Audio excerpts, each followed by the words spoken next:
영광스러운 주일입니다. 거룩하신 하나님께서 우리를 예배자로 불러주셨습니다. 이제 다 같이 일어나셔서 우리의 신앙을 사도신경으로 고백하시겠습니다. 함께 고백합니다.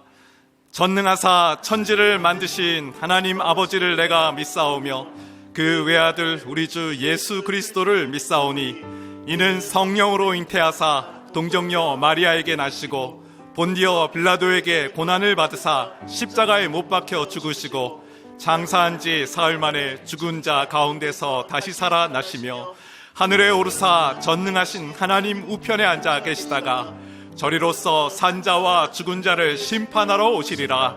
성령을 믿사오며 거룩한 공회와 성도가 서로 교통하는 것과 죄를 사하여 주시는 것과 몸이 다시 사는 것과 영원히 사는 것을 믿사옵나이다. 아멘.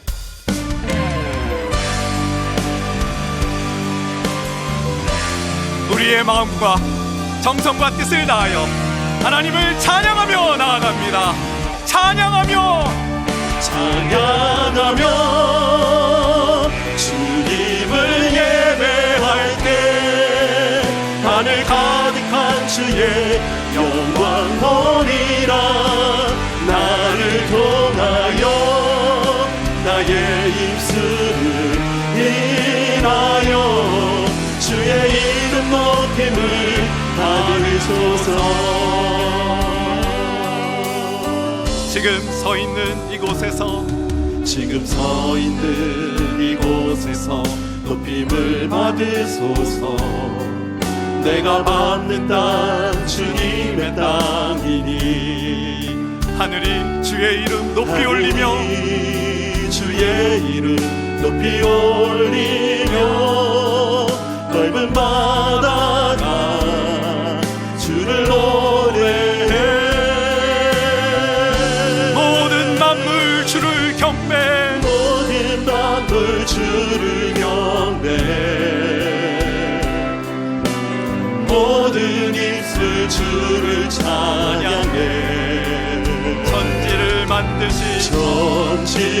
만드신 만물의 통치자 높임을 받으소서.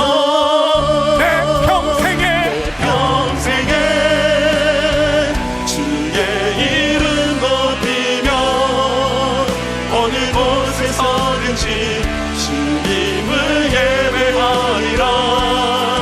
내가 가득 보는 땅 아버지의 영광이 선포되어야 하니 찬양하며 주님을 예배할 때 하늘 가득한 주의 영광 보리라. 나를 통하여 나의 입술을 인하여 주의 이름 높임을 받으소서. 찬양하며 주님을 예배할 때 하늘 가득한 주의 영광 보리라. 나를 통하여 나의 입술을 인하여 주의 이름 높임을 받으소서. 이곳에 오셔서 이곳에 앉으소서. 이곳에서 드리는 예배를 받으소서. 주님의 이름만이 오직 주의 이름만 이곳에 있습니다. 이곳에 오셔서 이곳에 앉으소서. 이곳에서 드리는 예배를 받으소서. 주님의 이름만이 오직 주의 이름만 높임을 받으소서. 영광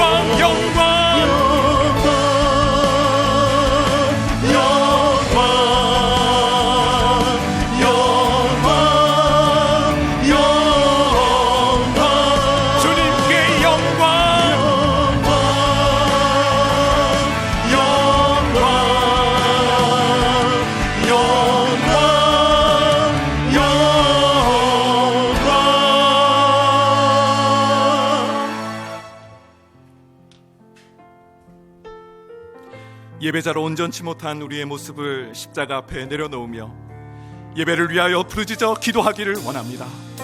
주여 은혜를 부어주옵소서. 다같이 통성으로 기도하시겠습니다. 사랑의 주님, 오늘 주의 거룩한 날 주님을 예배하는 귀한 마음을 주심을 감사합니다. 하나님께 가까이함이 내게 복이라. 내가 주 여호와를 나의 피난처로 삼아 주의 모든 행적을 전파하리이다. 하나님, 이 시간 하나님을 가까이하는 예배자가 되게 하여 주시옵소서. 주님을 나의 피난처로 삼아 주님이 우리의 하나님 되시고 그 주님의 역사하심을 만방에 증거하는 전파자가 되게 하여 주옵소서. 이 시간 각 가정에서 드리는 예배의 초소가 주님의 영광의 초소가 되길 소망합니다. 하나님의 통치와 충만한 복이 임하는 거룩한 땅이 되게 하여 주시옵소서. 가정 안에 거짓과 허탄한 것들이 있다면 주님, 하나님께서 쫓겨나게 하여 주시고 하나님의 승리만이 선포되는 가정이 되게 하여 주시옵소서. 이제 우리 하나님 말씀 같이 살펴보시겠습니다. 하나님 말씀은 마가복음 2장 13절부터 17절까지 말씀입니다. 신약 성경 마가복음 2장 13절부터 17절까지 오늘도 다 자리에서 일어나셔서 하나님의 말씀을 받들어 읽도록 하겠습니다. 마가복음 2장 13절 제가 먼저 읽습니다. 예수께서 다시 바닷가에 나가심에 큰 무리가 나왔거늘 예수께서 그들을 가르치시니라. 또 지나가시다가 알페오의 아들 레위가 세간에 앉아있는 것을 보시고 그에게 이르시되 나를 따르라 하시니 일어나 따르니라. 그의 집에 앉아 잡수실 때에 많은 세리와 죄인들이 예수와 그의 제자들과 함께 앉았으니 이는 그러한 사람들이 많이 있어서 예수를 따름이러라. 바리새인의 서기관들이 예수께서 죄인 및 세리들과 함께 잡수시는 것을 보고 그의 제자들에게 이르되 어찌하여 세리 및 죄인들과 함께 먹는가? 같이 읽습니다. 예수께서 들으시고 그들에게 이르시되 건강한 자에게는 의사가 쓸데없고 병든 자에게라야 쓸데있느니라. 나는 의인을 부르러 온 것이 아니요 죄인을 부르러 왔노라 하시니라. 아멘. 자리에 앉으시기를 바랍니다.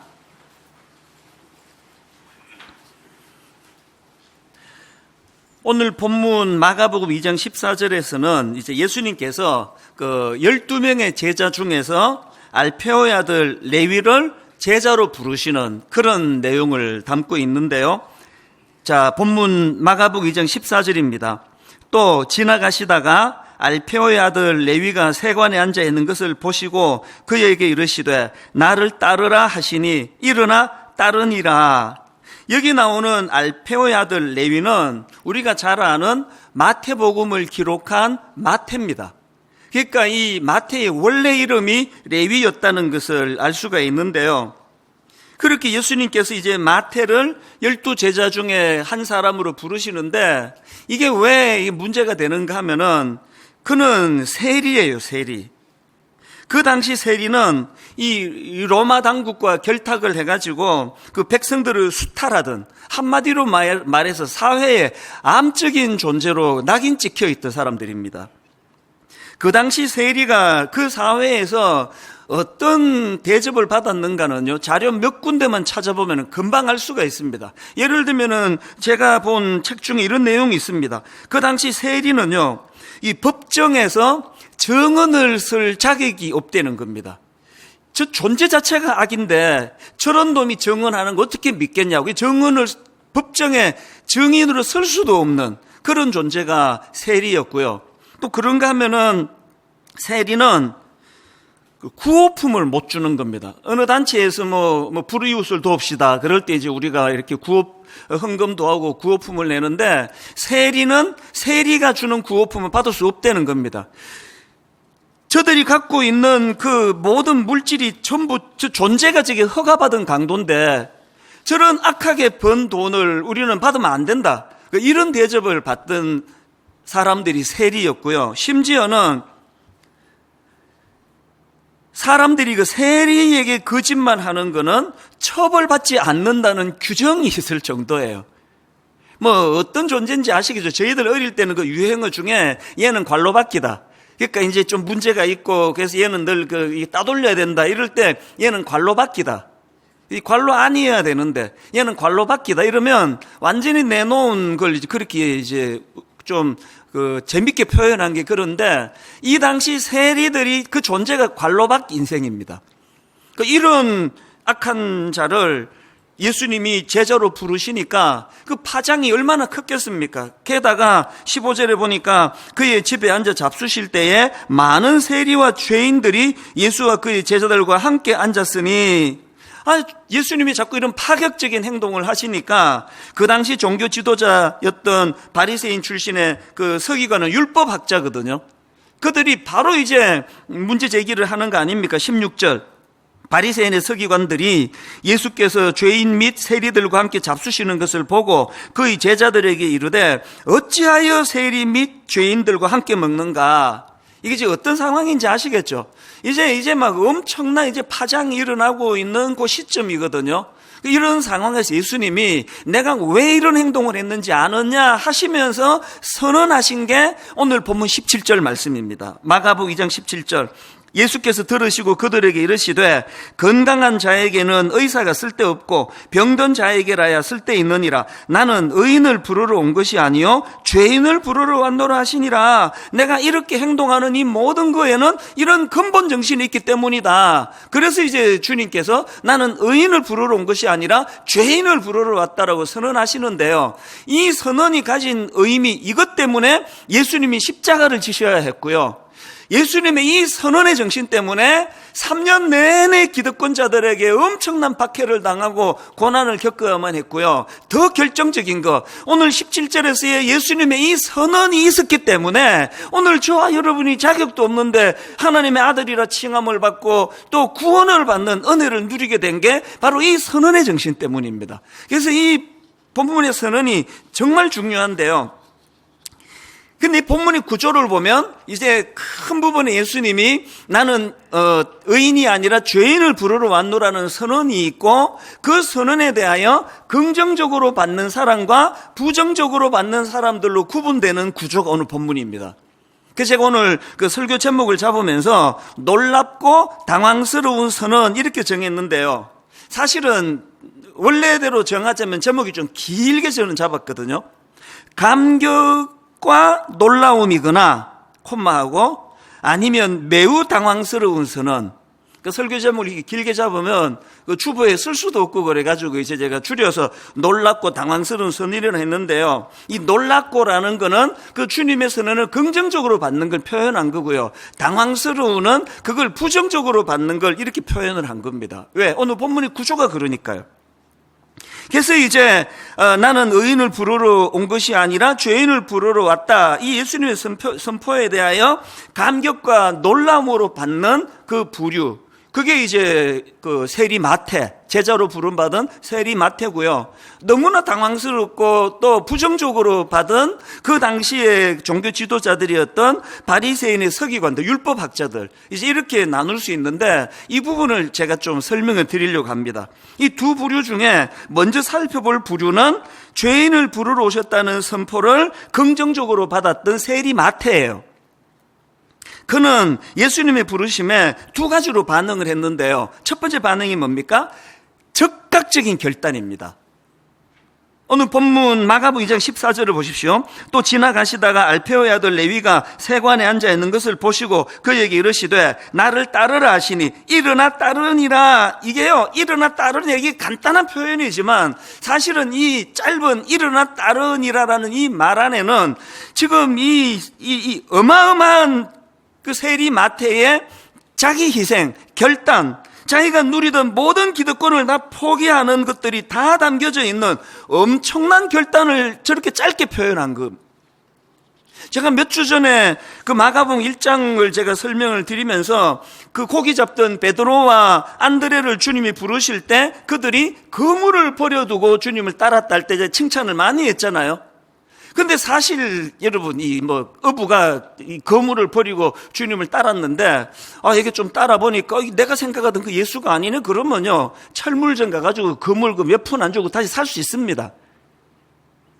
여기에 반해가지고 지금 세금 징수자였던 마태가 지금 일어나 다른 일 안에 자기가 하던 것들을 다 포기하고 따른다는 건 거물을 버리는 것과는 차원이 다른 이야기예요. 지금 사람들이 이거는 지금 허가받은 강도다, 이거는 흡혈귀다, 이건 민족의 매국노다, 그런 소리를 들으면서도 절대로 그 기득권을 포기할 수 없었던 건 거기서 어마어마한 부가 창출되기 때문 아니었습니까? 지금 마태는 그걸 버려두고 그걸 포기하고 예수님을 따르는 거거든. 그래서 이제 이 세리 마태가 그렇게 하고 예수님을 따랐는데 좀 따라보니까 이게 내가 생각하는 그 메시아가 아니네? 그러면 마태 인생은 끝장이에요. 어떻게 돌아갑니까? 거물은 새로 사면 되지만. 그래서 이제 똑같은 사건을 다루고 있는 그 누가복음은 이걸 이렇게 강조합니다. 누가복음 5장 27절 28절입니다. 그 후에 예수께서 나가사 레위라 하는 세리가 세관에 앉아 있는 것을 보시고 나를 따르라 하시니, 그 다음 보세요. 그가 모든 것을 버리고 일어나 따르니라. 예수님을 따랐다는 그 안에는 그가 모든 것을 버리고라는 의미가 담겨져 있다는 겁니다. 이렇게 엄청난 결단을 강행하는 것으로 죄인을 부르러 오셨다는 주님의 선포를 호의적으로 받았고요. 그런가 하면은 두 번째로 세리 마태가 보여준 건 잔치를 배설했습니다.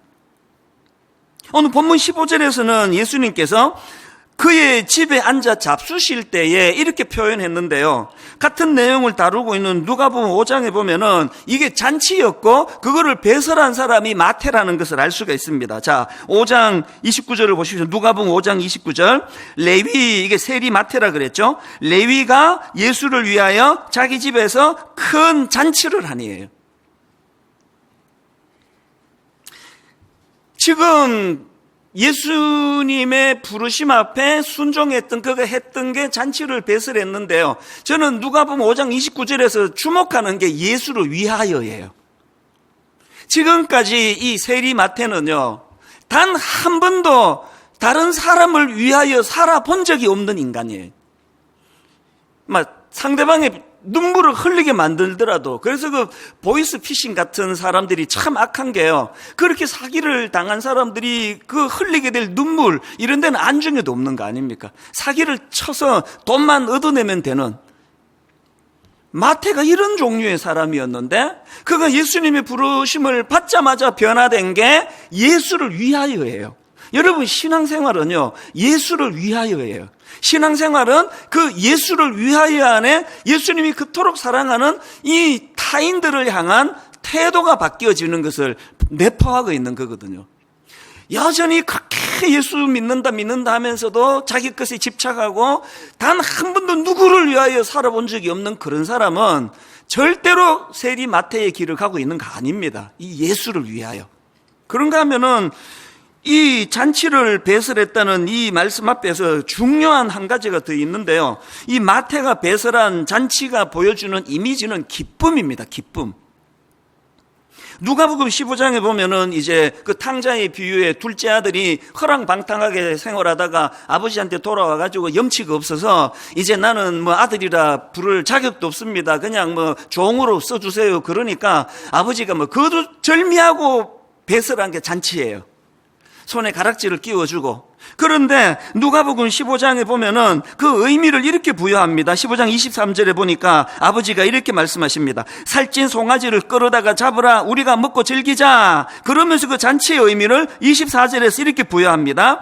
이 내 아들은 죽었다가 다시 살아났으며 내가 잃었다가 다시 얻었노라 하니 그들이 즐거워하더라. 세리 마태가 주님을 만나고 배설한 게 잔치예요. 그 기쁨을 표현하는 거예요. 내 안에 넘치는 기쁨을 이웃들과 나누기를 원하는 사랑의 표현이 잔치예요. 전에 제가 한번 이 말씀을 드린 적이 있는데요. 이 영국 런던의 그 버킹엄 궁은 이 관광의 세계적인 관광 명수 중에 하나 아닙니까? 저도 오래전에 이제 런던에 갔다가 거기를 한번 본 적이 있는데 막 사람들로 인산인해를 이루거든요. 그런데 저는 이 버킹엄 궁 하면은 딱 한 이미지밖에 떠오르지 않습니다. 그 건물 한 중앙에 세워진 깃대가 있거든요. 그 깃대에 영국 여왕이 지금 내실에 계시다. 이 안에 지금 이 건물 안에 여왕이 계시다 하는 것을 표현할 때는 그 깃대에다가 깃발이 펄럭여요. 그리고 영국 여왕이 지금 외출을 해서 그 안에 그 내실에 계시지 않는다 할 때는 깃발을 내립니다. 그래서 이 관광객들이 뭐 그냥 여왕이 계시나 안 계시나 막 뒤질 필요 없습니다. 깃발 보면 알아요. 그 중앙에 있는 깃발이 펄럭이면 여왕이 지금 내실에 있는 거거든요. 예수 믿는 세리마태가 예수를 영접하고 잔치를 배설해서 이렇게 기쁨을 표현한다 그랬습니다. 오늘 여러분, 우리가 예수 믿는다는 의미는요, 그분이 내 안에 내주한다는 뜻이고요. 그분이 내 안에 내주할 때 영적인 이 버킹엄 궁인 우리 내면은 기쁨의 깃발이. 그래서 제가 장례 같은 거를 치르다 보면 너무나 급작스럽게 남편이 돌아가시거나 아내가 돌아가시거나 또 뭐 자녀가 먼저 하나님 앞으로 부름을 받는 이런 장례를 당하면은요, 뭐 안절부절해요. 뭐 잠이 안 와요. 무슨 설교를 할 거며, 가서 내가 뭘 위로를 할 거며. 그렇게 장례를 제가 집례를 하려고 참석을 하고 보면 정말 그 슬픔을 당한 그 유가족들 옆에 가는 것도 제가 부담스러워요. 무슨 말로 위로하겠냐고. 그런데 어떨 때는 그 당사자가 또박또박 오세요. 안 알겠다는 거죠. 목사님이 지금 민망해 한다는 거, 힘들어 한다는 거. 위로를 해줍니다. 목사님 걱정하지 마세요. 사실 지금 마음이 무너져 내리는 절망이 내 마음을 뒤흔들고 있는 것도 사실입니다만, 그런데 이 순간에 성령님이 내 마음에 기쁨을 주신다는 겁니다. 이 슬픔을 이길 수 있도록 기쁨을 주신다는 게, 노래를 주신다는 겁니다. 그래서 목사님 너무 그렇게 걱정 안 하셔도 됩니다. 뭐 이런 극단적인 사례가 아니더라도요, 오늘 지금 코로나19로 너무나 어렵고 뭐 전 세계가 지금 이게 뭐 어떻게 돼가는지 모르는 이런 상황에 장래가 불안하고 앞이 캄캄한 이런 상황에서 저는 예수 믿는 저와 여러분 내면에 주님이 계심을 증거하는 깃발이 펄럭이는 인생이 되시기를 바랍니다. 이건 분명 너무나 힘든 상황인데, 이거는 절망인데, 희망이라고는 이제 없는 것 같은데, 이상하게 그 마음 안에 이 부분에 빼앗기지 않는 기쁨이 펄럭이고 있는 상태, 이게 세리마태가 보여주는 잔치의 상태거든요.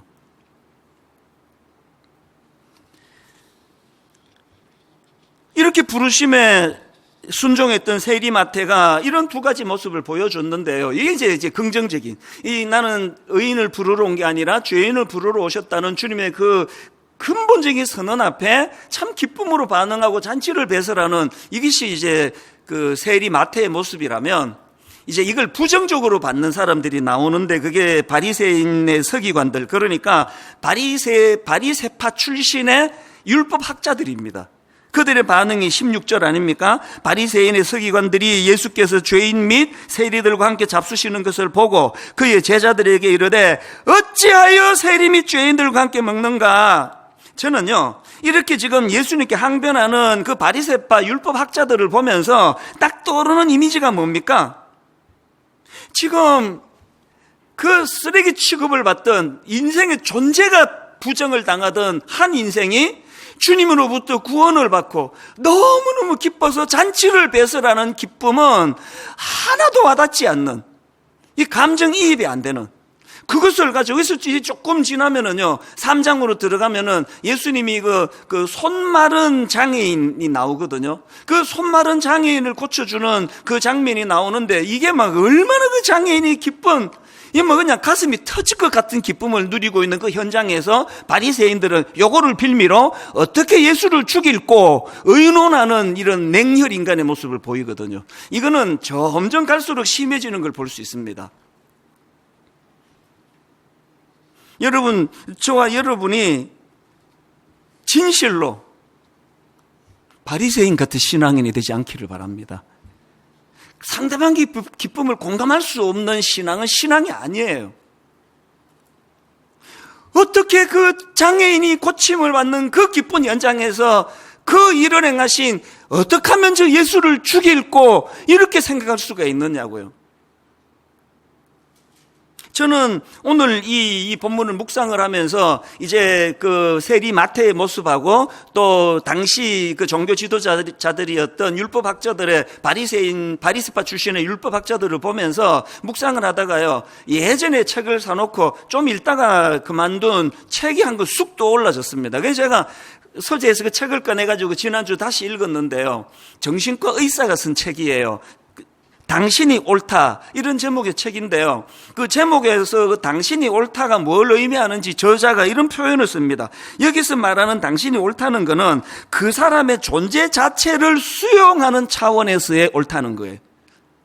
막 행위에 대한 건 따로 구분해 두더라도 무슨 짓을 저질렀다 할지라도 이런 거죠. 내 아들이 또 내 딸이 어떤 그 욕먹을 짓을 했다 할 때 그 행위에 대한 평가와 심판은 반드시 누군가는 할 거예요. 해야 돼요. 그러나 부모인 우리는 그럼에도 불구하고 그 존재를 수용해주고, 그럼에도 불구하고 너는 사랑받을 수밖에 없는 존재라는 걸 인식하도록 만들어주는 차원에서 당신은 옳다라는 겁니다. 그 책에서요, 아주 그 흥미로운 그 에피소드 하나를 거기다가 이제 기록을 해놨는데요, 그 중학교 2학년 아들을 둔 어떤 엄마 이야기입니다. 하루는 학교 상담 선생님에게 연락이 온 겁니다. 학교에서 그 중2 아이들 그 우울증 측정 조사 이런 걸 했더니 우리 어머니의 아들이 지금 그 자살 충동 요인까지 있을 정도로 그 우울증 증세가 있는 것 같습니다. 빨리 이제 그 병원으로 가보시는 게 좋겠습니다. 이게 뭐 엄마로서는 이게 청천벽력 같은 얘기 아닙니까? 그래서 이제 연락을 받고는 그 아들을 데리고 청소년 전문 정신과 의사를 찾아갑니다. 이런저런 검사를 받았는데 불행하게도 결국은 우울증 진단을 받습니다. 그래서 이제 그 병원에서 이제 통원 치료를 받으면서 약물 치료를 겸해야 됩니다. 그래서 이제 얘를 데리고 이제 병원으로 갔더니 얘가 딱 첫날 병원에 갔다 오더니 선언을 해버리는 거예요. 나 이제 더 이상 이 병원 안 간다. 그리고 약 안 먹는다. 여러분, 우리나라 중2 아시죠? 이분이 안 간다 그러면 모시고 갈 장사가 없습니다. 이분이 안 드신다 그러면 끝이에요. 안 가겠다는데, 병원에 약 안 먹겠다는데, 이 엄마로서는 이게 엄청난 근심 아닙니까? 그런데 이 시간이 지나면서 엄마가 보니까 이게 희한한 일이 벌어지는데 얘 정상이 점점 호전이 되고 있는 거예요. 이게 어떻게 된 건가 봤더니요, 시간이 좀 지난 다음에 그 중2 아들이 무슨 이야기를 하는 거기에서 힌트를 얻은 거예요.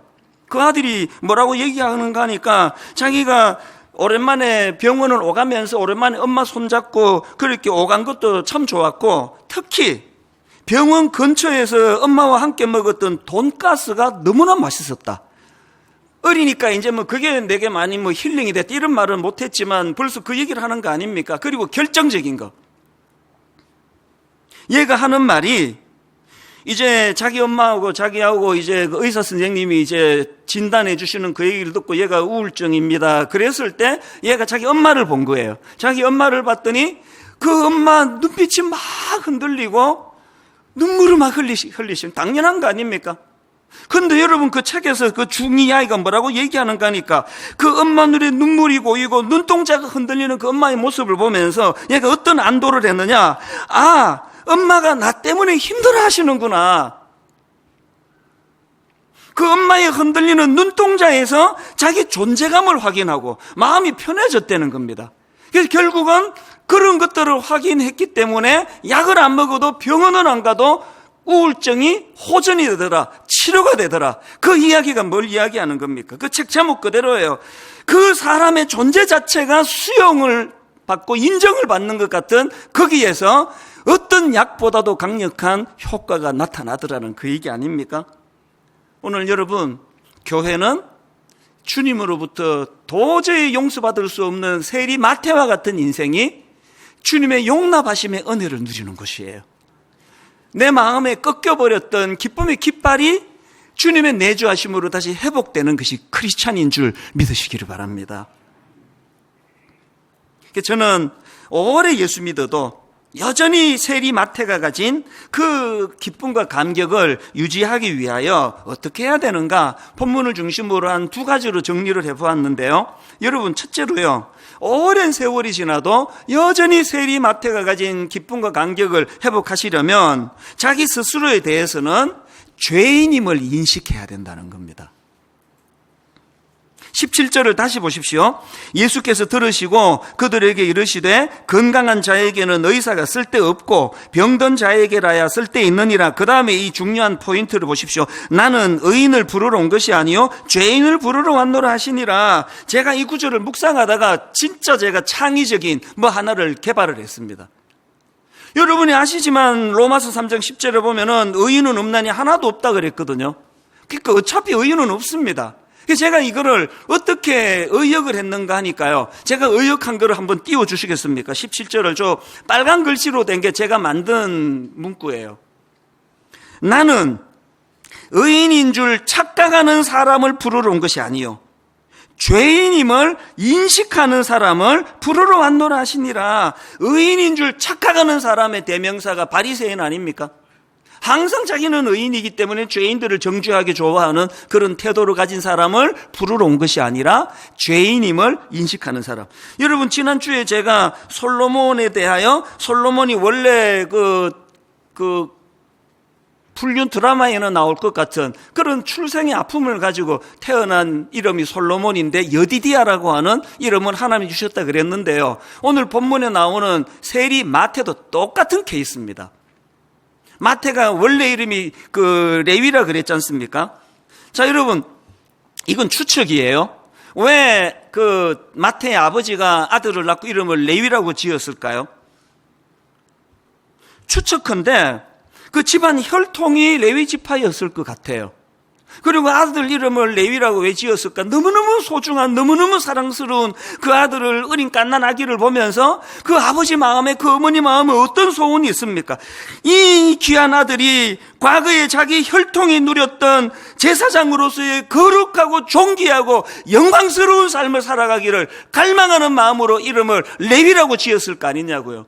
그랬는데 세리 레위는 어떤 삶을 살았습니까? 부모의 기대와는 완전히 다른 쓰레기 같은 인생, 모든 사람들이 비아냥거리고 손가락질하는 비참한 인생을 살아갔던 것, 그 마음의 상함이 레위 안에 가득 찬 거 아닙니까?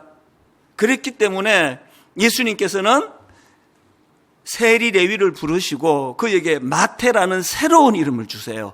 마태라는 이름의 뜻은 하나님의 선물이라는 뜻입니다.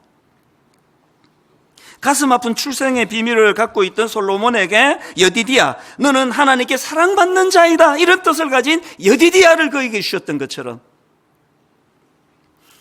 이 이름과 관련해서 참 흥미로운 게 하나 있는데요.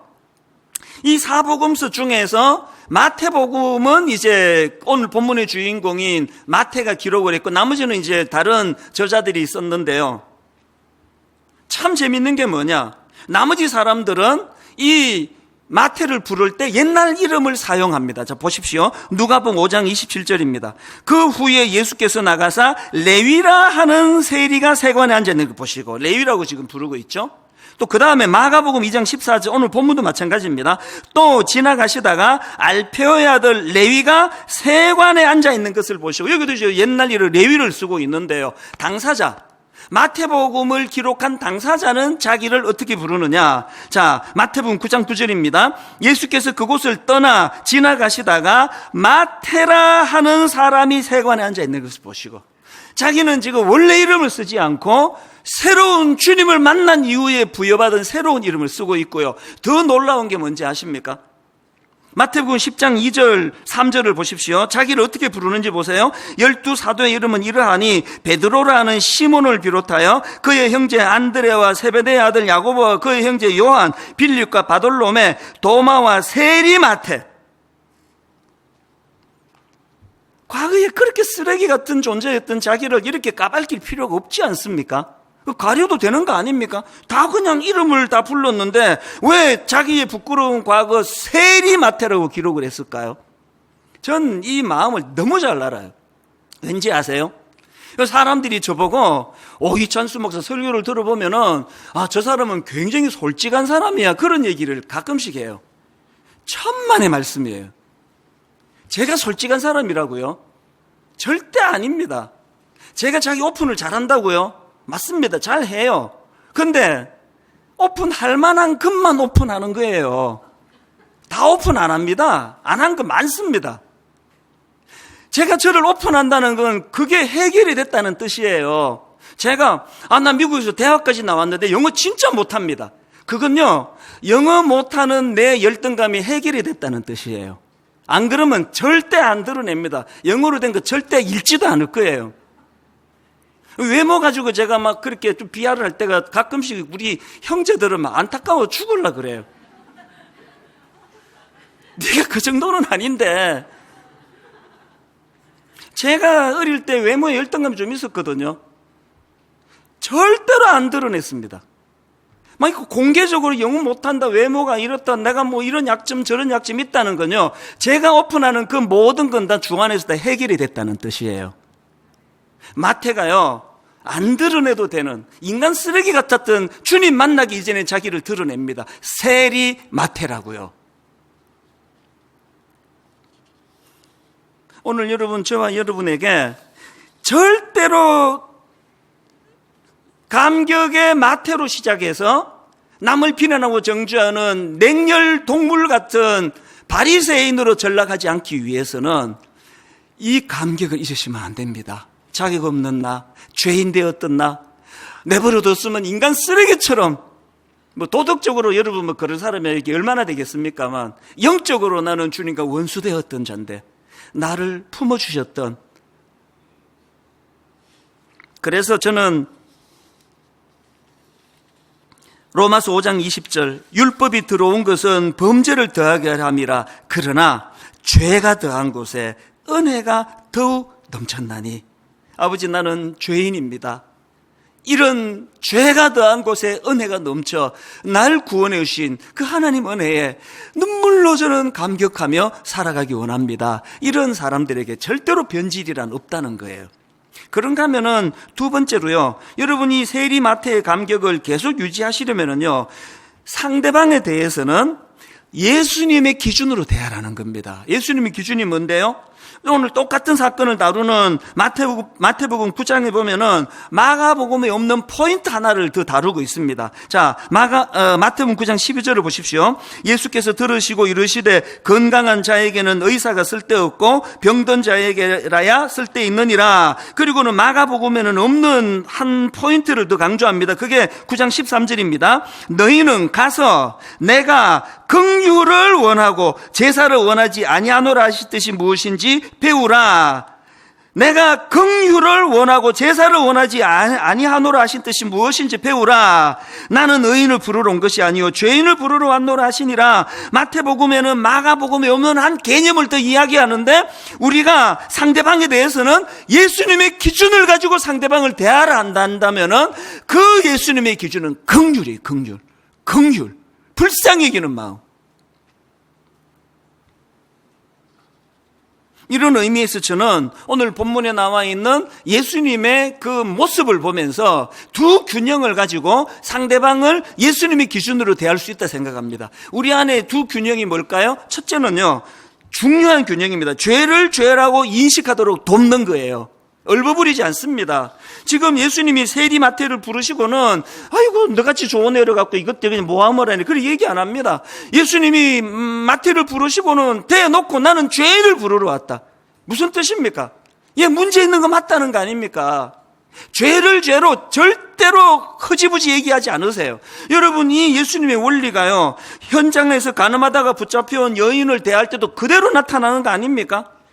사람들에게 너희 중에 죄 없는 자가 돌로 쳐라, 그렇게 하시고는 예수님이 그를 용서해 주시는데요, 그렇게 하고 끝나지 않습니다. 요한복음 8장 11절 대답하되 주여 없나이다. 예수께서 이르시되 나도 너를 정죄하지 않으니, 그 다음 보세요. 가서 다시는 죄를 범하지 말라. 교회는 사랑이 많은 곳이라 그래서 진리도 없고 그냥 허지부지하고 막 그런 거 아닙니다. 선명하게 성경이 말하는 죄의 기준. 그런가 하면은 또 다른 한 균형이 필요합니다. 절대로 죄의 문제를 흐지부지 넘어가지 않지만, 그러나 또 다른 한편으로 예수님이 보여주시는 것, 죄는 미워하되 죄인은 긍휼로 품어주시는 것. 이 중에 이쪽으로 치우치거나 저쪽으로 치우치거나, 이게 오늘 참 가슴 아픈 우리의 현실입니다. 요한복음 8장 11절을 보십시오. 대답하되 주여 없나이다. 예수께서 이르시되 나도 너를 정죄하지 아니하노니. 무슨 뜻입니까? 정죄받을 게 있는 인생이에요. 그럼에도 불구하고 나도 너를 정죄하지 않아. 이게 그 당신은 옳다라는 그 책의 주장처럼, 비록 그가 죄인의 자리에 빠졌다 할지라도 그 여인이 말이에요, 간음함으로, 그럼에도 불구하고 너는 여전히 용서받을 수 있는, 여전히 하나님 앞으로 돌아올 수 있는 놀라운 가능성을 가진 존재라는 걸 선포하는 거 아닙니까? 제가 몇 주 전에 동성애는 타고나는 것이 아니라고 믿는 사람이라고, 저는 동성애는 후천지라고 믿는 사람이라고 신앙 고백을 했지 않습니까? 이건 저에게 절실해요. 왜 그렇습니까? 동성애가 타고나는 게 아닌 것이어야만 그들을 주님 앞으로 부를 수가 있는 거 아닙니까? 이거를 내쳐버리고 타락한 인간이라고 목쳐버리는 것을 쓰면 되겠습니까? 아니, 차별금지법이라는 걸 교회가 나서서, 저도 지금 그 운동에 지금 동참하고 있는 사람인데 세상 사람들은 자꾸 오해를 해요. 왜 오해를 받습니까? 교회가 그동안 너무나 많은 바리새인의 모습을 보였거든요. 지만 의롭다고, 항상 교회 다니는 자기들만 의롭다고. 그들이 오해하는 게 뭡니까? 보수적인 교회들은 피도 눈물도 없이 동성애자들을 사랑하지 않고 내쳐버리고 정죄하고, 이 오해를 풀지 않고는 교회가 아닙니다. 다시 말씀드려요. 어떤 경우라도 죄가 죄로 선포되어야 되고요. 그러나 그것이 바리새인과 같은 피도 눈물도 없는 형태로 드러나서는 안 됩니다. 우리 교회가 성률연구소를 세우는 건 이쪽 저쪽에게 지금 다 욕먹겠다고 작심을 한 거 아닙니까? 그리고 또 이미 생각한 그대로 일어나고 있는 거 아닙니까? 그래서 교회가 이 일을 해야 돼요.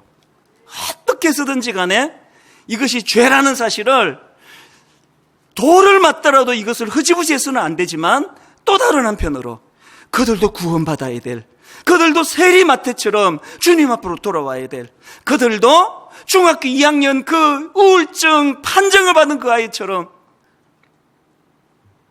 엄마가 눈동자가 흔들리고 자기를 놓고 엄마가 눈물을 흘리는 그 모습 속에서 치유가 일어나는 이런 역사가 일어나야 됩니다. 이게 교회입니다. 그리고 이게 가정이에요. 우리 주 예수 그리스도의 은혜와 하나님 아버지의 다함없는 사랑과 성령님의 감동, 감화, 위로, 교통, 충만하심의 역사가 오늘 주신 말씀 내게 능력이 되어 꺾여버린 깃발이 다시 펄럭이는, 주님과 동행하는 자들이 누리는 기쁨을 회복하는 인생이 되게 하시고, 그 기쁨을 가지고 세상의 연약한 자들, 상처받은 자들, 죄로 인해 허덕이는 자들을 헛되이 주님 앞으로 품고 인도할 수 있는 그런 성숙한 그리스도인으로 살아가기를 다짐하며 예배하는 모든 주의 자녀들 머리 위에 지금부터 영원토록 함께 하시기를 간절히 축원하옵나이다. 아멘.